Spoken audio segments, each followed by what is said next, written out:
and waited for her to pop up on television with some important words below her name. Chief correspondent, senior analyst, something like that. The radio silence was broken last week, and, for reasons you'll learn later on, I'm less happy about it than I would have thought.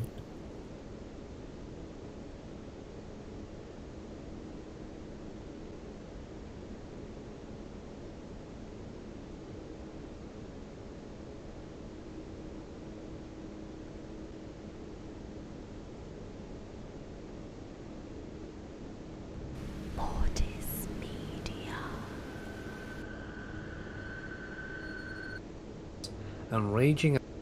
I've been Portis Media.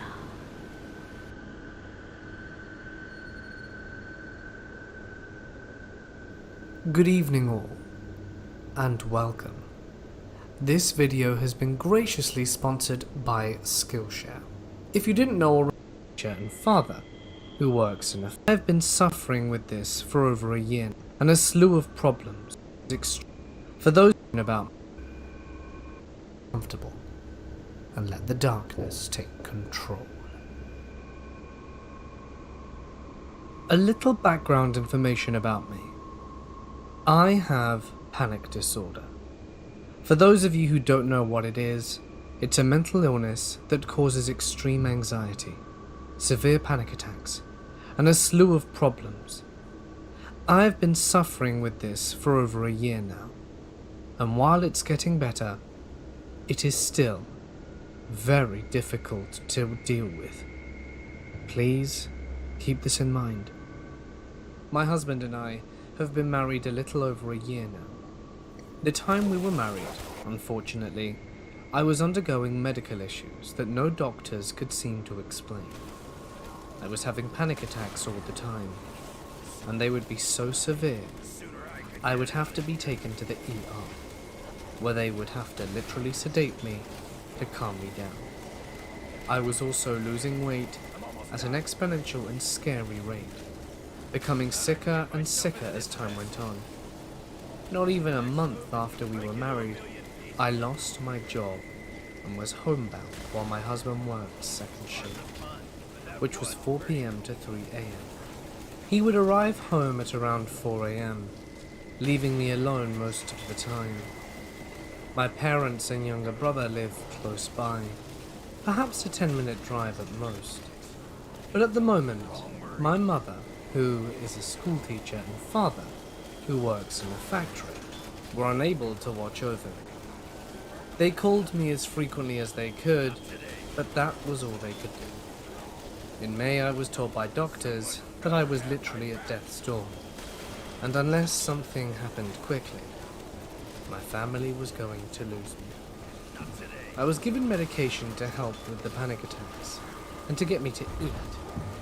They wanted to hospitalize me, but I refused. My parents decided that when they and my younger brother went to Florida the next month, they were taking me with them. Again, keep in mind, I am both anxious and extremely sick. Around this time, the real issue begins. Not with me, but with our neighbors. See, we've never actually met our neighbors personally. My husband lived in the trailer for a month on his own before we married, and he always said they were odd, but they didn't seem to be of any concern. However, once I came into the picture, that changed. The person who lived in the trailer before us was actually a cousin of mine, who rented from another cousin and his wife who lived states away. Nora was a huge druggie and a drug dealer, so people got used to getting their fixes and drugs at the trailer we now live in.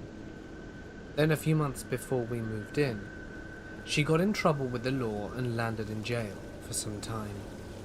I'm guessing our neighbors who, according to our landlords, were drug addicts and raging alcoholics as well.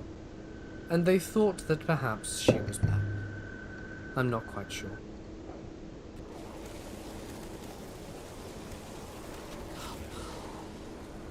That gas blast wiped most of them out.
I suppose this is because from where I was so sick, and my husband slept when he could from both working odd hours and taking care of me, so they never actually saw us.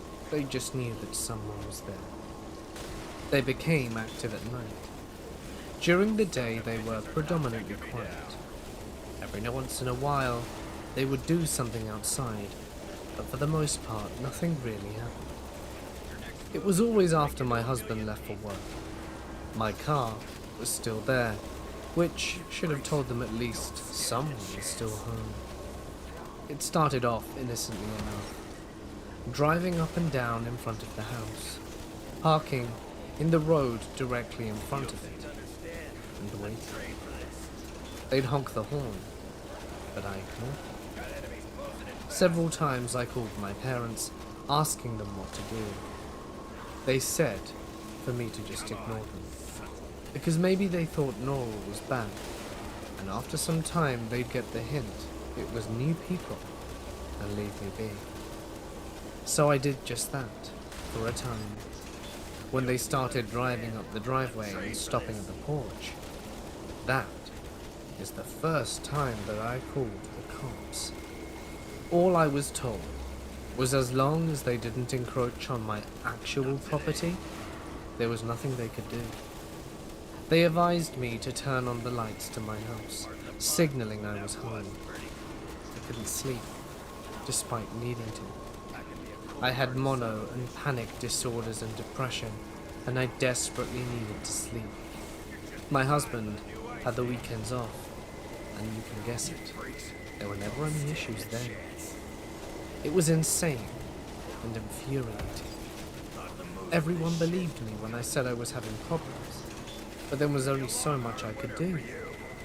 My father-in-law brought over one of his shotguns, a 12 gauge, knowing that I was a good shot. He told me to use it if I needed to. Another background thing is that I shot trap for years, and when I was 18, I placed second in district. I chose not to go to state, but knowing I was good enough for second was a proud moment for me. My father-in-law made me promise I would use it if it came to it, so I did. One night, my husband was at work, and I guess my body finally shut off. I fell asleep for once, only to be awoken at 1 a.m. to the sound of our neighbor's truck tearing out from behind the trailer. I jumped up and looked outside to see them driving out of our driveway. They started speeding up in front of the house, and I called the cops again. I called my dad, my mum, and my dad came over because I was in full panic attack mode. My dad called my husband, who came immediately. There were tire marks in the grass behind the trailer, but they couldn't necessarily prove it was them, despite me describing their truck down to the dents. My dad told the cops this had been going on long enough, but again, there was not enough evidence nor proof. A week. Just one more week until I could go with my family to Florida. I somehow managed to be a bridesmaid in my older brother's wedding, despite being so sick. I was doped up on medication to keep me calm, so that I wouldn't have another panic attack. And to be honest, I don't recall much about that day other than it poured with rain. My husband, naturally, was at work. I was sitting at home. Our two cats soundly asleep, and I was playing my 3DS with Markiplier on the TV for background. The time around midnight, my cats suddenly awoke and came unglued. They ran to the side door, then to the front door, growling and hissing, their hair on end. They'd never behaved that way before, so I started to get up to see what it was they were freaking out about.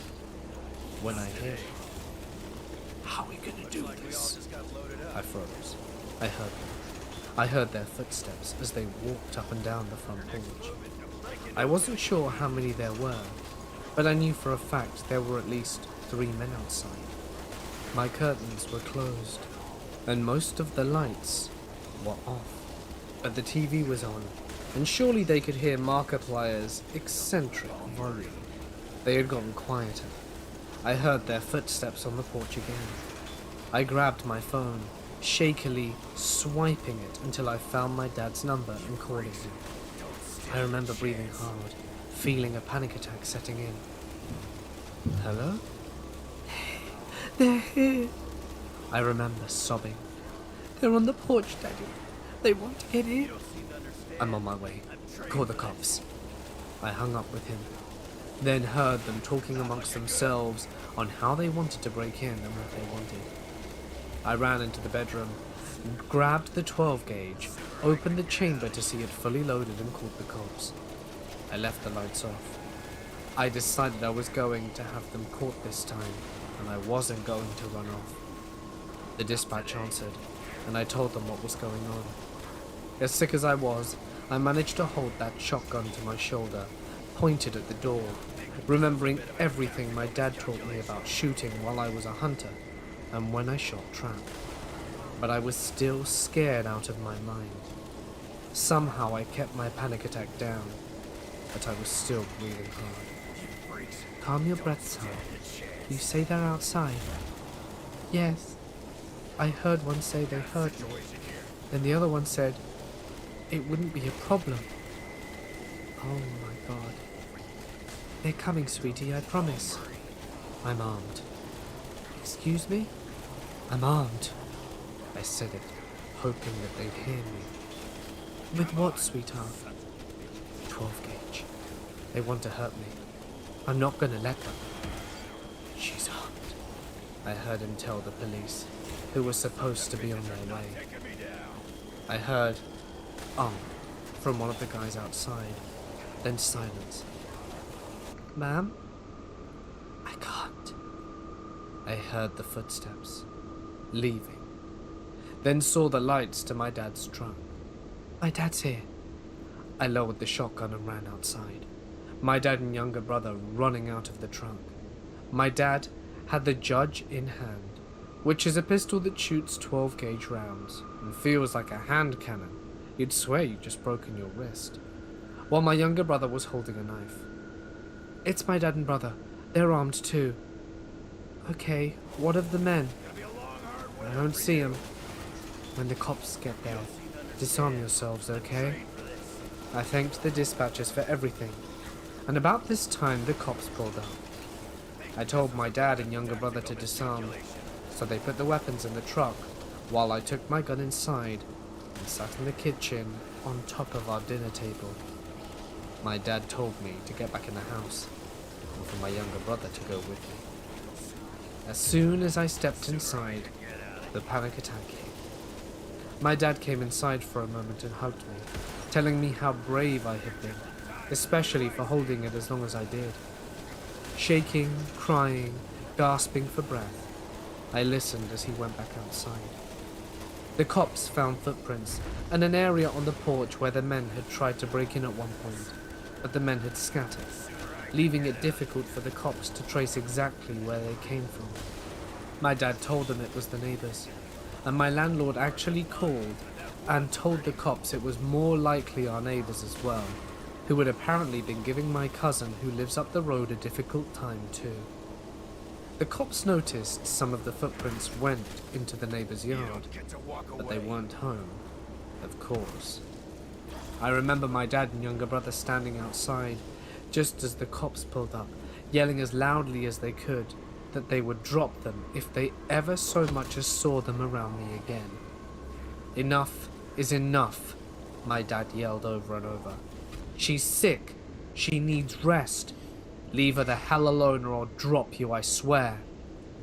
And I noticed he was crying. My dad isn't the type of person to do that. My whole life, I've seen my dad cry maybe a handful of times. When he talked about his deceased father, when my grandma died, when the doctors told me I was on death's door, when my younger brother was born, with 10 years difference between us. My dad had been scared that he wouldn't get there in time, and maybe, just maybe, I would hesitate to protect myself. But I had made my mind up. I wasn't going to let them get away with it anymore. Damn it. That night, my husband came home from work and hugged me so tightly, I thought my lungs would burst. My younger brother texted him what was going on, but reassured him I was okay. A week later, I went to Florida. Time went on, and I'm still getting better. As for my neighbors, I've never had problems with them again. I'm not sure if it was the cops actually going to their house, or if it was my dad and younger brother threatening them. Or maybe it was me. Them hearing me say that I was armed. I don't know, and I don't care. They're still there, but I know they won't do anything. Ever again. My name is Noah, and this is an experience that happened to me a few years ago. I used to live in East St. Louis and was 17 at the time of these events. I am 19 now. After all of this, I moved and have since been living in the Twin Cities. I'd say I, at least, think about what happened once a week. Now, coming from a place like East St. Louis, I have my fair share of stories to tell. But out of all of them, this one is by far the scariest. I used to hang out with this girl from high school I liked called Charlotte. I met Charlotte in sophomore year, and we often hung out outside of St. Louis in Weldon Springs. This was at her grandparents' place, which is a suburb further away. Despite her being a social outcast, she seemed to gain the attention of some people as she was attractive. One of which was someone at her previous school she transferred from freshman year and somehow befriended. His name was Zeke. Initially, I didn't find him weird. We hung out a few times, none of which were really bad. It's just that he gave off not so good vibes. However, when it was just me and Charlotte hanging out at her place, Zeke showed up unannounced. This was one of the many warning signs he gave that he wasn't really good to be around. Me and her were laying down on her couch when we saw headlights outside. I knew it was Zeke because he pulled up in his crappy and poorly maintained Toyota Corolla. This annoyed us both in some ways. He didn't exactly pick up on social norms. He wasn't autistic or anything, but he was strange. So basically he just came in and dampened our day, which was pretty normal for whenever he came over. I could list all the other things he did, but it would take too long. If it wasn't enough, he owned quite a bit of expensive stuff, including the car. He was our age, didn't have a job, nor did he live with his family. So it's safe to assume he got into his fair share of trouble. I don't think I need to explain why where I lived was terrible. If you think of the Bronx, South Chicago, or even Detroit, it's bad. But then you haven't been to East St. Louis. I hated it so much there. I would often stay at Charlotte's grandparents' place and would periodically skip school. And having this Zeke kid didn't exactly make me feel any safer living here. Me and Charlotte went to school together. However, as I said earlier, Zeke did not, and went to school on the Illinois side, while me and Charlotte went to Missouri. We were both sitting at the lunch table together when I heard someone's voice shouting, not so much in a threatening way, but to get someone's attention. When I heard Charlotte's name being called, I turned around and saw Zeke, which creeped me out as he didn't go to our school. It wasn't just him though. Several of his friends came by. I got confused when I heard one of his friends say, "Who's that Asian bitch?" Right away, I knew in some way that Zeke was talking about Charlotte amongst his friends. He only had 2 friends with him, but he would always talk about being with many more, which I wouldn't put past his crazy ass, to be honest. They were generally just being annoying. So after the 3rd time his asshole friend got into Charlotte's personal space, I announced to them that if they didn't piss off, I'd beat their asses. They didn't take it well, and one of his friends came close to me and shoved me in the cafeteria seat. Without giving too much unnecessary detail, a fight broke out until the deans broke it off and realized that him and his friends didn't belong there, and the cops came. And as to what they did to them, I don't know. It was probably them being let off with a warning or something petty. I, on the other hand, was suspended for a few days and stayed home. Me and Charlotte were messaging each other one night at 2 in the morning. I had woken up to something that was going on outside my house, and as such, decided to go and grab a snack. I sat down at the kitchen counter, watching YouTube videos on my phone, when I got a message from Charlotte. It was obviously unexpected, and I opened it right away. This was on Snapchat, and it was a picture snap. It was a selfie with the caption, "I can't sleep." I didn't bother sending a snap back and instead messaged her, "How come?" "I don't know," she replied. We spoke for a good minute about stuff that didn't matter, until she brought up that someone was close near her house, leaving their headlights on. I initially asked if she knew the car, so I could figure it out if it was Zeke in his crappy blue Corolla. She said that it wasn't. It was a dark grey, probably black Honda Accord. As much as she tried brushing it off, I just couldn't. It gave me really bad vibes. We started to talk about irrelevant stuff, and eventually fell asleep. However, once I was able to go back to school, Charlotte wasn't there. I didn't see her in any classes, and I messaged her to see if she was okay. While I can't say for certain, I just didn't get good vibes. What I mean by this is she generally seemed more distant. Her responses were shorter, not as if she hated me, but more like I was somehow dangerous to her. The next few days, she wasn't in school either, and I began to get genuinely worried. However, I spoke to Zeke about this, who pretty much hated me at this point, and after asking him on Snapchat and Instagram if she was okay, he blocked me. I began to feel hopeless. However, what I am about to tell you next was crucial in me finding out more. I stayed after school to finish an English assignment when I heard some idiots outside being obnoxious. I looked out, and who did I see? Other than Zeke and his few friends. I ignored them initially, but when their chatter finally got to a halt, I looked out again. He got into his car and drove away. But when I saw Zeke's friends getting into a car matching Charlotte's description of a dark grey Honda, my eyes widened, and I got a bad feeling. Later that night when I got home, I texted Charlotte to check on her, but she wasn't responding. A day passed by. She didn't open my message. And that's when I walked through the neighborhood and stopped at her dad's place. He answered the door and asked what I wanted, and asked if he knew where Charlotte was. Her dad sighed and gave me a look of what I can only describe as devastation. His demeanor changed from angry and aggressive to downright hopeless. He told me that Charlotte left a few days ago and hasn't returned since. I asked if she told where she was going, but he didn't know. That's when I explained to him she hasn't replied to any of my texts, and I did the same thing with her grandparents, but they said they hadn't seen or heard from her either.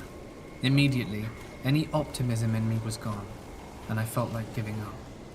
Charlotte didn't have many friends, and neither did I, so it was almost just always us talking together. A few days later, after no response, I went to the police station and told them that she was missing. I went on to say that I suspected Zeke and his friends of being involved in what happened. After nothing happening for a day or so, I got a snap from Charlotte. My eyes widened in excitement. However, that excitement quickly went away when I saw a selfie of someone that wasn't her. He was in some worn-down, derelict-as-hell building. I knew this because a lot of the wall and roof was missing, and it showed the streetlight from outside. I replayed the snap to see if anything stood out, to no avail. If I remember properly, it was probably one of his friends, because of a blue bandana he wore. There was no caption, and I wanted to respond, but I knew it wasn't her. I got so frustrated that I called the police and told them about my situation. To make it short, they said that they would investigate, whatever that meant. I visited Charlotte's grandparents and stayed the night, not wanting to go to school the next day. I spoke to some people on Snapchat and Messenger, and at the same time was trying to find something to do about this. I began talking to one of my middle school friends who lived in another suburb called Eddie. While he didn't know Charlotte, he knew Zeke, and had added him on Snap.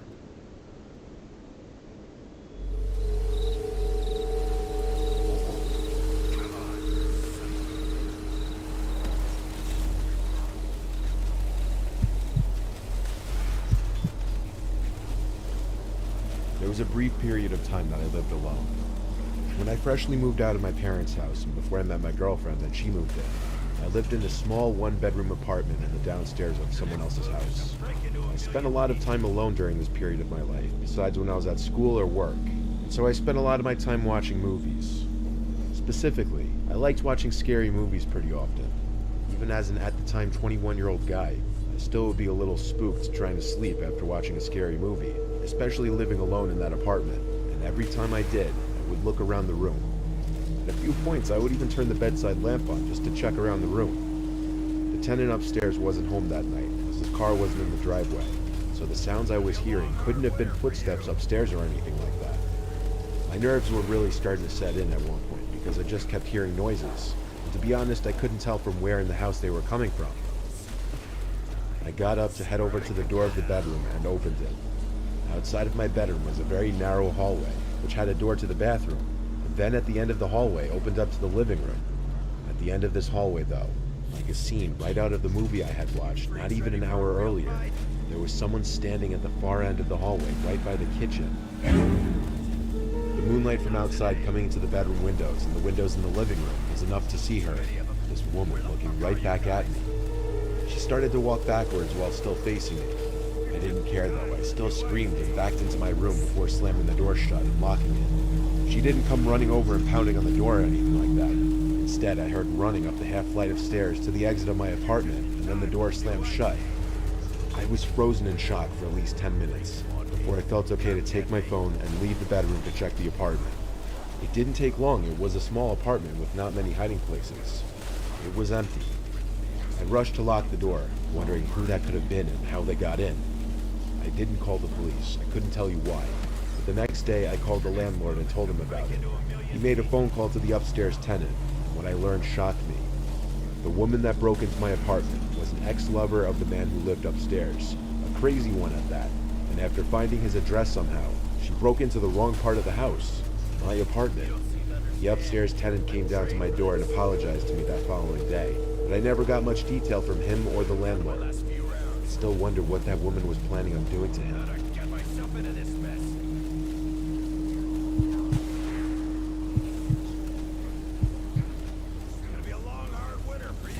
I'm not a fan of my dad's girlfriend at all, not from the start. Her name is Kathy. My dad has been widowed since 2019 when our mom died, and I know he's gotten lonely and he's pretty much ready to settle with anybody now, even Kathy, and against my warnings, he doesn't listen. I've been seeing her do some sketchy things around the house, and it's really starting to freak me out now. I'll start from the beginning. I have two siblings, my 10-year-old brother Jake and my 2-year-old brother Scotty. From the day he introduced her to us, I didn't like something about her smile. It was just unsettlingly wide and exaggerated. Pretty soon he'd start bringing her around a lot more. I just never loved her, honestly. But at first it was only because I felt something was off about her personality. Then things started happening. She's been staying with us for a while now, and a few weeks ago, I caught her in my dad's closet while he wasn't home. My dad's safe is in his closet, along with where he hides the combination and some other valuables. When she saw me at the doorway, she smiled and said, "Hey, what's up, sweetie," to me, with her annoying, creepy smile. I didn't say anything other than nothing. Then she shut his closet door, and I walked away to my room. I told my dad about it, but he didn't seem concerned. A few days after that, while my dad was at work again, I just got back from school, and I was walking upstairs to my room. And as I saw Kathy leave my little brother Jake's room and shut the door behind her. I asked her what she was doing in his room. She smiled and said, "I was just opening the window, it's hot in the house." I didn't answer and walked up to my room. When I heard her go downstairs eventually, I snuck to Jake's room to check if she actually had opened the window, and both windows were shut. Something was up with this lady, and I knew it, and I still know it. I told my dad again, and in response, he asked me to just please be patient with the situation, and that he knows I don't care for Kathy. I didn't bother telling Jake. Fast forward to 2 days ago. Jake, my dad, and I were all not home, and Kathy was babysitting Scotty. I came home unannounced, but I wanted to be secretive about it, because I wanted to see if I could catch her doing anything again. I snuck into the house and went to my room quietly. Eventually, from the kitchen downstairs, I started to hear Scotty crying. Not regular crying, like a very distressed kind of crying. I heard Kathy screaming at the top of her lungs to shut the F up. It was the first time I heard her raise her voice, and I believe it was the first time I was hearing her true colors come out. I ran downstairs to yell at her to leave my brother alone. She was startled and shocked that I was home, and for the first time, she didn't give me her creepy smile. She looked at me blankly, went downstairs and shut the door. I called my dad and told him right away, and that night, my dad had a conversation with her about it. I don't know how it went, but I assume not good, because that night, I woke up in the middle of the night to something. Looked up into my room. There was someone in my room, and they quickly left the room and shut the door behind them. I got out of bed and opened my door, and as I got into the hall, I saw and heard my dad's bedroom door close. I went over to my dad's room and opened the door. Both Kathy and my dad were laying in the bed. I woke my dad up furiously and told him Kathy was just in my room. She denied the whole thing, saying she was in bed. I don't know if my dad believed me or not, but he told me to go back to my room and he'd talk with Kathy. I obeyed, and I heard them whispering as I shut the door. I went back to bed, and I was scared. I'm still scared. I want her out of the house and out of our lives. I think she's dangerous. Why was she in my room? It's freaking me out. I worry for my family's well-being, and I don't know what we can do. I want to see this area burn. Come on. This one goes back a few years ago to when I was 30 years old. I was at my condo in Fort Lauderdale, Florida. My condo, which I still own, is on the second floor of a decently nice building that I won't name for privacy reasons. Whenever I go down there, it's in the colder months up north, and I'm a complete beach bum when I go down there.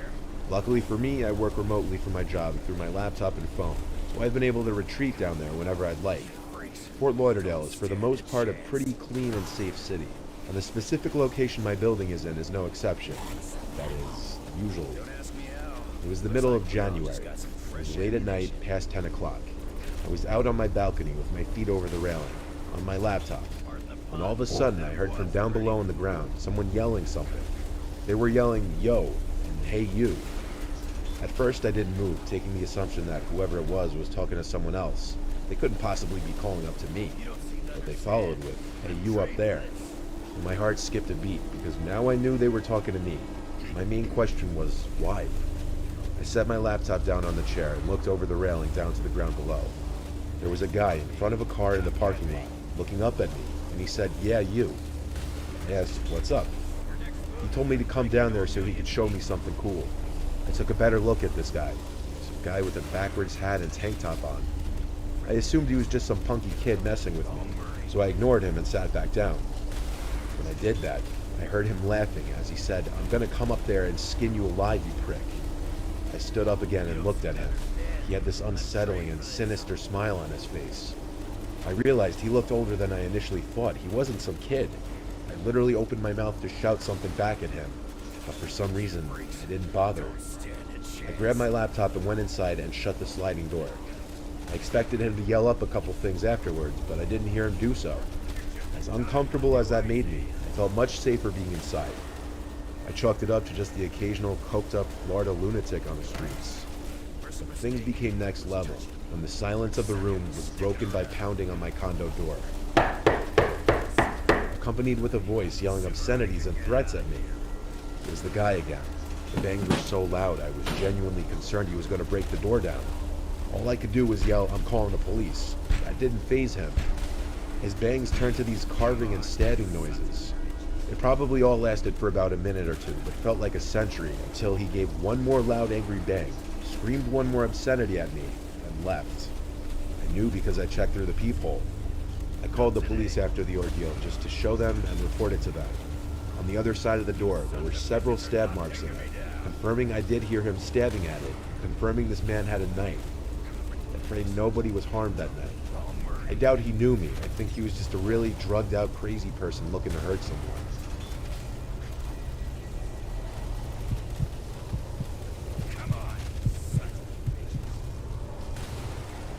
I once spent a night in jail. I know everyone says it, but I didn't do shit. I was attacked by a bouncer at a nightclub in my hometown because some girl who I had history with was there. And she had the nerve to lie to a bouncer and tell him I was touching her and her friends inappropriately, and I never even said a word to them. The bouncer came and put his hands on me and started pushing me out of the club. And honestly, I pushed back in my drunken state. And of course, cops were outside the bar.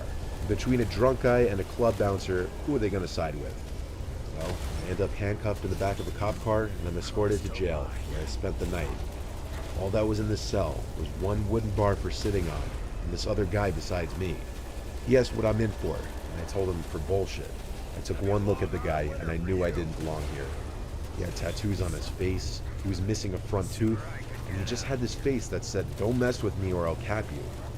I didn't want to rub him the wrong way, so I just tried talking with him if he talked to me. At one point, I did open up to him a bit, just because of my anger at the situation, and I needed to vent. During this time, I told him some delicate info, like where I was from, which is definitely the nicer side of town. I told him how I had people over that night since my parents were away, and we all pre-gamed and went to the club. I basically told him the rundown of the whole night. Since I was drunk, I wanted to just try and sleep, but he'd keep talking to me and it was getting annoying. Eventually, I think he caught on and shut up. The next morning, we had to go to court because, yes, sadly I was charged with assault and trespassing. 2 bogus charges. My cellmate had to go too. I saw the judge before him though. He was one of the other offenders in the back of the court listening to my charges. I was released with a future court date set. A complete nightmare. But that night, I was at home, and all the windows were open, so I heard everything from outside. I was hearing footsteps circling the house. Multiple sets of footsteps. I started to shut all my windows one by one on the first floor. Then I got to the backyard door, which is a sliding glass door looking out to the deck. I curiously flicked on the deck light, and immediately, 2 dudes ran out from the light into the darkness. I recognized one of them to be my cellmate. I closed the blind to the door and continued closing the rest of the windows. I couldn't believe he found me, but he was obviously there to rob our house blind after I told him how my parents were away. He must have seen dollar signs when I told him the side of town I was in. He probably heard my name called in the courtroom, and one quick Google search of my simple name turned up my address. The 2 dudes took off, I believe, because I didn't hear from them the rest of the night. I never told my parents I was arrested, and because of that, I never told them about how my cellmate almost came and robbed our house. Damn mud's slowing me down.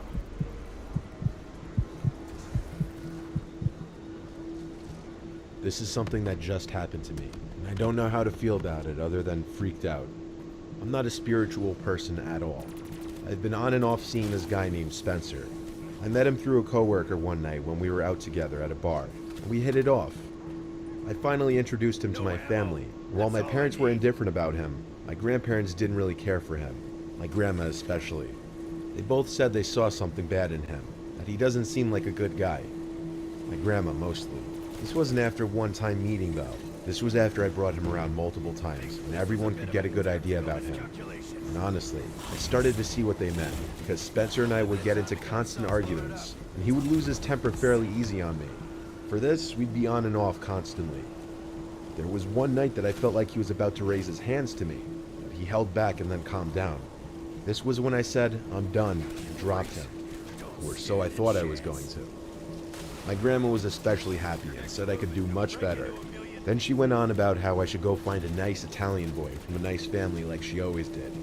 Anyway, not long after this, my grandma died of a heart attack. During my grieving, I hung a picture of my grandma up on my wall in my room to commemorate her. This was only a month ago. I'd been having a horrible month. And out of weakness, when Spencer reached out to me 2 weeks ago, I answered, and we saw each other. We had been seeing each other every night these past 2 weeks. and I really thought he had changed because we hadn't argued a single time, and I just felt safe around him. Well, only a few days ago, Spencer and I agreed to be official boyfriend and girlfriend, and that night, I woke up to a crash in my room. I panicked and flicked on the lamp. It took me a moment to notice the picture of my grandma wasn't on the wall anymore. I got up and saw the frame had fallen to the floor and cracked. The picture frame I hung of my grandma had fallen and cracked on the night I agreed to date Spencer. I held the frame in my hand, my heart in my throat, my whole body shaking. I called Spencer the next day and told him I think we should go our separate ways for a while. My head isn't in the right place. And he blew up on the phone in anger. And that phone call proved my grandma was right about him. But that picture frame falling and breaking, what could have caused it? There was no draft in the room. Even as I imagined that it was somehow a sign from my grandma, do you realize how freaking scary that is?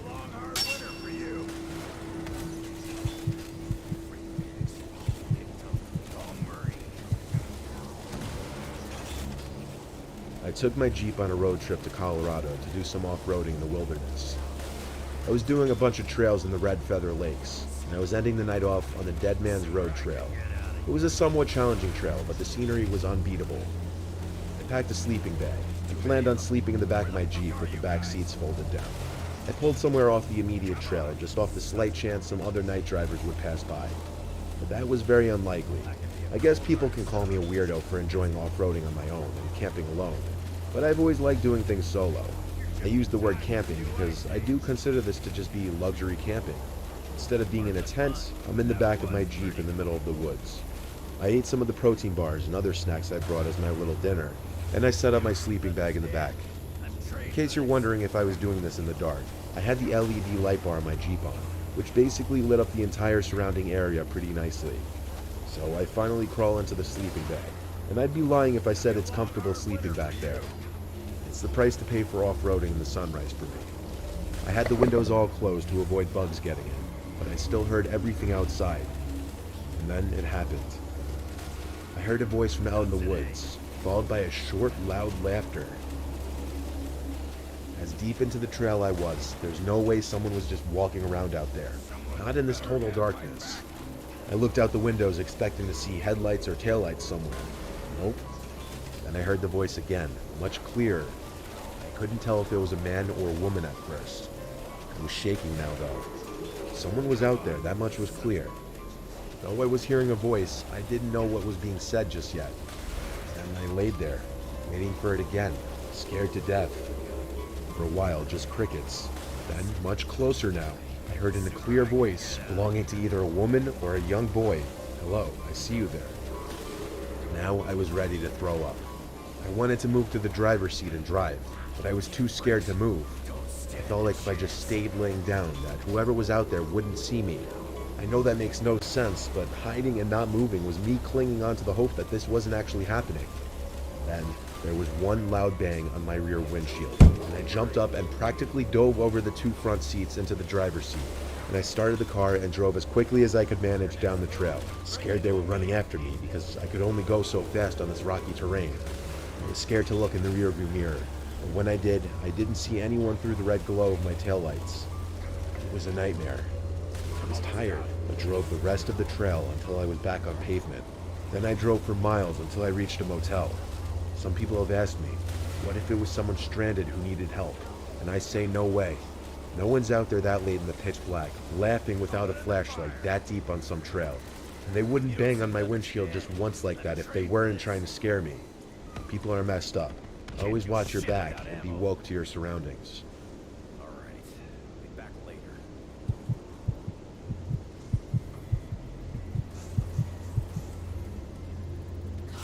This is one of the few unexplainable events I've experienced in my life. I was home upstairs in my room, writing my paper for my history class. As far as I knew, I was home alone. But apparently I was mistaken, because my mom's voice called out from downstairs, yelling my name. I called back, "What?" She didn't answer. So, slightly annoyed because I didn't want to be interrupted from my train of thought on my paper, I reluctantly got up to go downstairs and see what she wanted. When I got downstairs, I looked around for my mom, but she wasn't anywhere in sight. So I yelled out, "Mom?" And she yelled back my name in response. Her voice came from down in the basement. So I went to the basement door. but strangely the lights were off. I called down the stairs, "Mom," again, and she called back. I yelled out, "What are you doing down there with the lights off?" She didn't respond. I flicked on the light and went down the stairs. I heard my mom call my name again as I was near to the bottom of the steps. It was getting weird. Each time she called my name, it sounded exactly the same. Like there was zero difference in inflection every single time she said my name. I yelled out "Mom" again. She once again yelled back my name. She was nowhere to be seen in the basement. But then I noticed the little crawl space closet door was open. I call it that because it's a weird closet that you have to kind of crawl into, but it takes up a large chunk of the basement. That was the only place left in the basement that my mom could be. So I said "Mom" one final time. No answer this time. I went closer to the closet door and got on my knees just to try and look in. It was pitch black inside. I was starting to get freaked out. I said, "Mom, are you messing with me?" There was no response at all, just the quiet buzzing sound from the basement light. I got back up and for some reason decided to sprint back upstairs, slamming and locking the basement door behind me. I didn't know what I had just witnessed and heard, but I went to grab the house phone and call my mom's cell number. It rang a few times until my mom picked up, and I learned that she was out grocery shopping. I told her, but she didn't believe my story, of course. She thought I was messing with her. It took half an hour of begging her to believe me that she finally went along with it, and when she and my dad were both home, we all went down to the basement together. The closet door was still open. My dad went inside, but there was no one in there.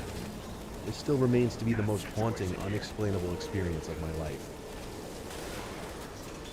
Pardon the pun, but that was pretty cool.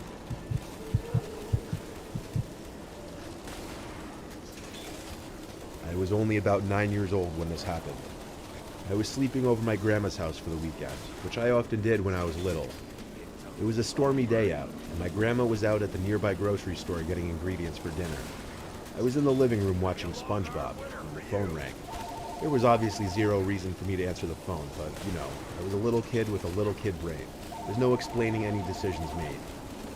I went to the kitchen and picked up the phone, and after my little kid voice said hello into the phone, the man's voice on the other end said, "Can I speak to the adult in the house?" I said, "She's not home," and the voice responded, "So you're all alone right now?" I remember I paused for a second, then said, "Yeah." Even at my age, I knew after he asked that it probably wasn't a good idea to have picked up the phone. The person on the other end then asked if the current address he had on file was correct, but I didn't answer that. I hung up the phone, and now I was nervous. I was worried I might have just gotten my grandma in trouble. Nonetheless, I went back to watching SpongeBob. 20 minutes later or so, there was a frantic knocking at the door. I muted the TV and listened. Along with the knocking, someone on the other end cried out, "Please help." It was a man. I snuck over to the edge of the wall where the opening for the front door was to take a peek and see if I saw anyone standing on the other side of the door through the glass at the top of the door. That was a mistake, because I did, and they saw me too. The man on the other side of the door immediately said, "Little boy, please open the door, I'm hurt bad." I ran to the corner of the room by the window and closed the blinds so I could hide behind the couch. I was so scared. There were no cell phones back then. I couldn't call my grandma. The man kept pounding on the door, his cries for help turning more annoyed sounding, and his knocks got louder and more frequent. Then the pounds on the door stopped, and he started knocking on the window right next to me. The creep started saying things like, "I'm not gonna hurt you," and "Please, I'm bleeding bad." I started to cry in the corner, still hiding behind the couch. The pounding stopped finally, and after a minute, I ran to my grandma's room and locked the door. I laid in her bed under the covers with only my head sticking out. The rain hitting the windowsill and the occasional distant thunder was weirdly calming, at least for a little bit. The man on the other side appeared at one of the windows and started trying to lift it open. Thank God all the windows were locked. Now I hid under the covers completely, and I don't think he saw me in there. This was the last time I saw or heard that man. 20 minutes later, I heard my grandma come in through the front door. I ran into her arms, crying and apologizing. I told her everything. She of course called the police, and when the officers needed me to give whatever details I could, my grandma called me into the room and I answered their questions. Then she sent me back off to the guest bedroom to watch TV. Unfortunately, that man was never caught, for this at least. My grandma never told my parents, and she told me not to tell them either, but she also never left me alone again anytime I slept over after that, which wasn't many times. Long story short, I was one unlocked door away from undoubtedly being kidnapped.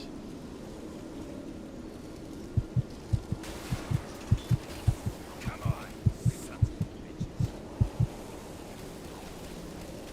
I'm a father of 2 kids. They're 15 and 10. My wife was out of the house at the time of this happening. I was in my room taking a nap in the middle of the day. My older son is always in and out all day, every day with his friends. So when I heard the front door constantly opening and closing, it didn't concern me. But eventually, when I heard the storm door slam shut for a 4th time, I started to get annoyed and whistled at him to quiet down. I started hearing other loud noises from across the hallway, in the direction of my younger son Keith's room. I imagined he was playing with his wrestling toys or something.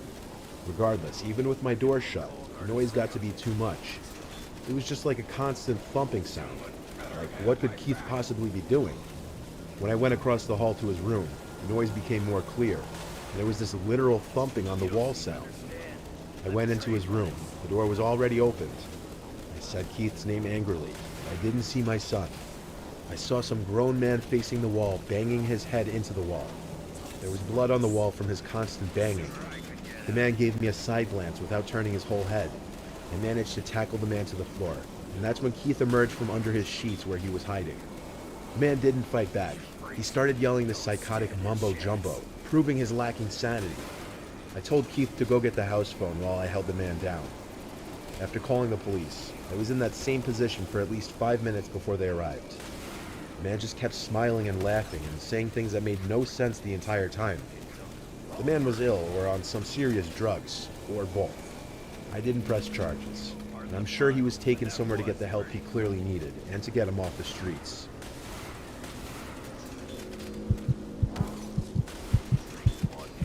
Come get me.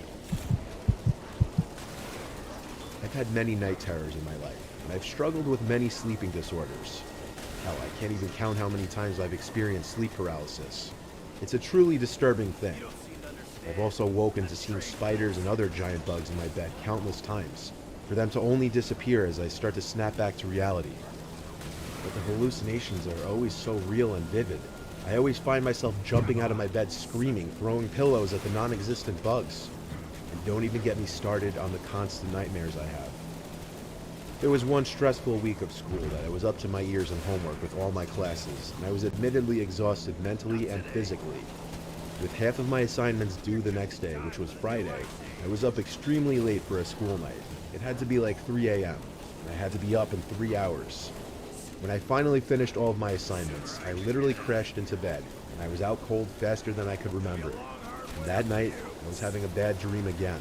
The best I could describe this bizarre dream, I was for some reason in this linear building that I was trying to escape, and in each passing room I kept finding candies, like it was a Halloween attraction or something. But in the dream I was running away from something, and the something I was running away from kept laughing. It was a child's laughter, and it sounded like it was coming from everywhere. What caused me to wake up was when I made it to what was presumed to be the final door of the building. The laughing was the loudest now, and when I opened the door, I woke up in my bed. I couldn't move. It was happening again. Then there was a laughter from the middle of the room. I moved my eyes to focus to the middle of the room. There were 4 people standing in the center of the room. It was like a family, a tall male and female, and then a small boy and girl. They were all holding hands and they were all laughing, looking at me with giant grins on their faces, impossibly wide grins. And as I felt this tight pressure in my chest, which is common in sleep paralysis, I started to feel like they were getting bigger, or just getting closer, like they were all floating towards me. When my body finally permitted, I threw the sheets off of me and threw my pillows into the middle of the room and screamed. But the pillows hid nothing, as the 4 figures were gone, and the horrible laughing had stopped. I had never experienced a hallucination like that, and I have had sleep paralysis many times.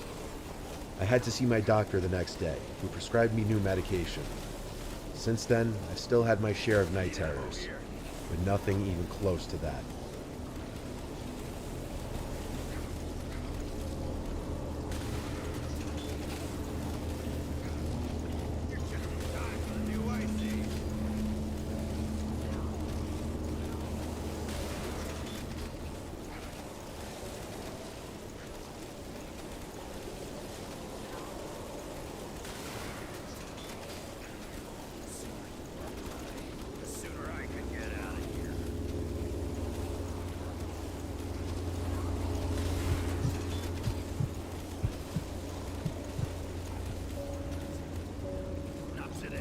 When I was 15, I had my first girlfriend.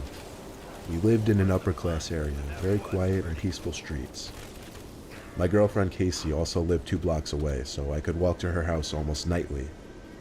One Thursday night during break, when I had nothing to do, I started my walk over to Casey's house. It was on the later side of the night, but I didn't really have a curfew, so it didn't matter.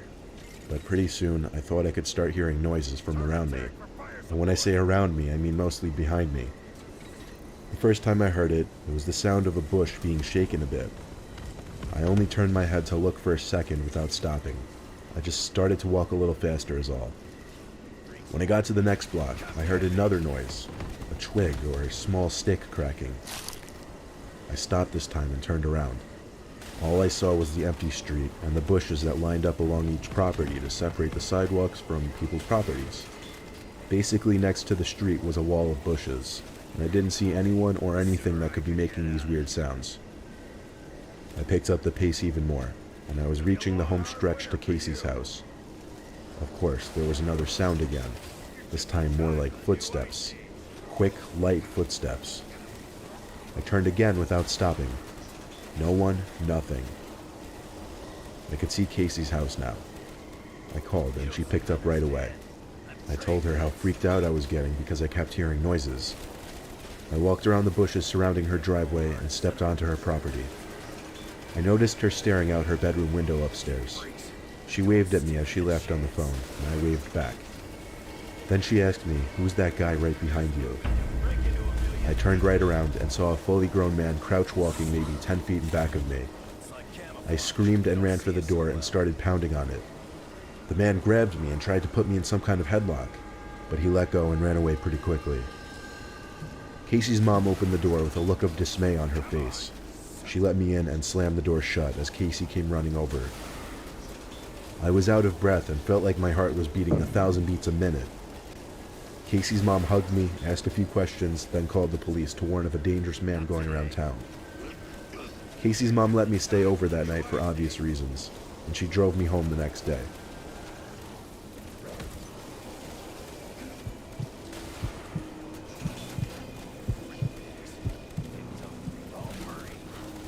It was a dangerously stormy night. Everyone in my family was doing their own thing. I was in my room watching TV, my parents were in the living room watching some comedy show, and my sister was playing video games upstairs. I usually enjoyed stormy nights like this because it made me feel relaxed. I was relaxed until there was a monstrous bang on my window. I jumped up and looked outside. There was someone outside my window, but the large amount of rain pouring down the window kind of blurred his face. He started pounding at my window. It sounded like he was screaming for help. I opened the window just a crack, and he screamed in, "Let me in, I'm hurt." The rain was so loud I had to scream at him to come around front, then I shut my window. I ran outside to the living room to tell my dad that some man who seems to be in distress is screaming for help outside. And then came the knocks and shouts for help outside our front door. My dad was about to open the front door, but I stopped him. I said wait, because I wasn't sure if it was a good idea. Then the phone rang, and on the TV, it displayed the caller ID of our next-door neighbor. My dad ran to pick it up. When I heard him say "no fucking way," I knew something was wrong. He hung up the phone and said stay away from the door. He didn't explain why. He just went to the window to peek at the front stoop. There is where he said he saw a guy crouched down, pounding on the door, holding some kind of large, sharp tool. My dad yelled through the front door at the man to go away before the cops get here. Then he actually got on the phone with the cops. Eventually the man outside gave up, and he disappeared the next time we checked. When my dad was on the phone with a neighbor, he told my dad that he saw some homeless-looking guy rummaging through his shed and came out with a large chopping axe. The cops found the crazed man wandering around the streets, and it made it in the newspaper a few days later.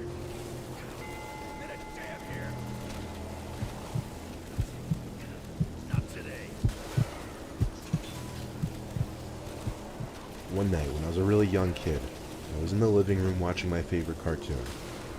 I had the TV pretty loud, but I thought I could hear my mom calling my name from downstairs. I called back, "What?" She didn't answer, so I guess she couldn't hear me. I heard her call me again, so I went down to the basement. The lights were off, so halfway down I called for my mom. She didn't answer. I didn't know where she could be calling me from. But one thing was for certain though, she wasn't in the basement. I started going back up the stairs, but before I even got to the top stair, I heard my mom's voice again from down in the basement calling my name. I looked down into the pitch blackness. I ran back up to the top step, turned on the lights, and walked halfway back down, peeking into the basement. I didn't see my mom anywhere down there. Suddenly, I got a huge rush of horror. I ran up the stairs basically crying for my mom. She came rushing down the stairs from upstairs, and I cried to her that something was calling me from downstairs that sounded just like her. She swore to me that she hadn't been calling me. She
Hamud.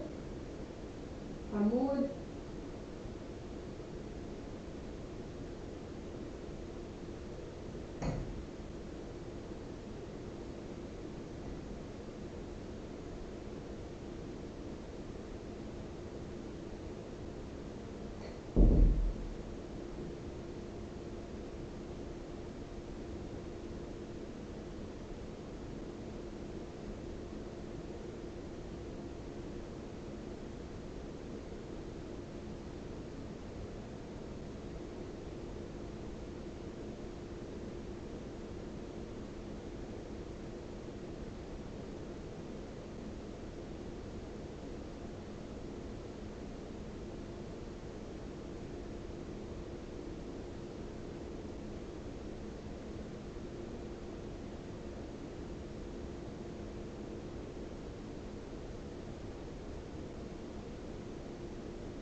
went down to the basement to check and make me feel better, but I didn't feel better.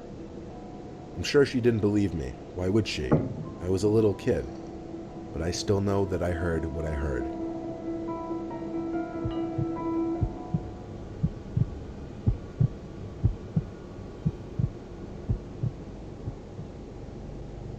My grandpa recently told me a story. It was about a night he took his dog for a walk. He used to have a small Boston Terrier named Sherry, who he named after an old friend of his who passed away. My grandpa lives like 2 hours from us on a farm, and there's not much that goes on there. He lives with his wife Marianne, who he married like 15 years back. Every day, Marianne would take Sherry for a walk in the morning, and my grandpa would take her for a walk in the evening. On a regular walk during sunset, my grandpa was walking Sherry down the usual dirt path that ran along the woods next to their property. My grandpa passed by another person on the trail who Sherry instinctively barked and pulled towards like most dogs do when they see strangers. My grandpa said hello to the stranger, who had a large hood up, but the stranger just walked past without even batting an eye, so he and the dog kept walking. Sherry kept looking back every so often and barking, however. My grandpa would tell him to shush and yank at the leash to keep him walking. Eventually, my grandpa would turn around to look at what Sherry could be barking at. The stranger, who passed him by a few minutes earlier, was stalking him from behind a tree in the near distance. My grandpa decided to pick up the pace as fast as possible. At his old age, he always carries pepper spray in his big coat pocket just in case. He was getting closer to the house when suddenly he heard clicks from the leaves on the ground inches behind him. But before he could turn, he felt the warmth of a glove cover his mouth and nose, preventing him from screaming or breathing. My grandpa says he could hear Sherry barking and biting at the stranger, which might have helped in loosening the man's grip a little. My grandpa says he struggled to grab the pepper spray out from his pocket, but when he did, he sprayed it at least 10 times and continued spraying it even after the man who was holding him let go and started to scream. My grandpa came as close as he could to a run to escape back to his house. He was perfectly okay.